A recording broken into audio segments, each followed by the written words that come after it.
One of the existential facts that compels us to ask religious questions is the fact of death.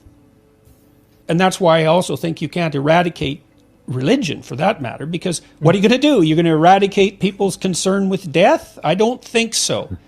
You know, and I've been at funerals and people stand around and they don't know what to say to each other. Not really. Maybe they can give each other a hug. That's something, isn't it? But they don't know what to say, and that's because we're all speechless in the face of mortality. But that doesn't erase the question. And the question begs an answer. What's it all for? Well, we're trying to figure that out in our collective religious ideation, let's say.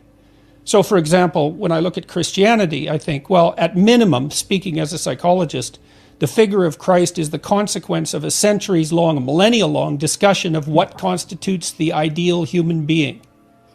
Now, you might ask, is it any more than that? That would be a metaphysical question, but it's certainly at least that. And as that ideal, well, have you got a better solution to that problem? You know, you think about how it's expressed. That ideal is expressed in music, it's expressed in art, it's expressed in literature, it's expressed in architecture, it's expressed in dogma and spiritual belief and experience and commitment and faith, all of that. It's a very multi-dimensional conception. And, you know, you can dispense with it rationally, but, well, then what? You got something better? Well, no, you don't. You have something that looks like a set of arbitrary axiomatic assumptions that are enforced by fiat.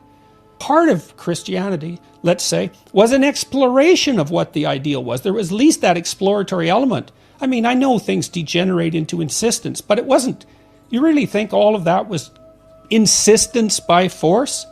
I don't think that's a plausible explanation in the least. I mean, Christ isn't the sort of character that a power-hungry maniac would dream up to exercise arbitrary control over a docile population.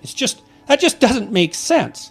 I'm going to give our ancestors and us more credit than that. You know, we were at least trying to figure out how to be ideally in the face of our catastrophic morality.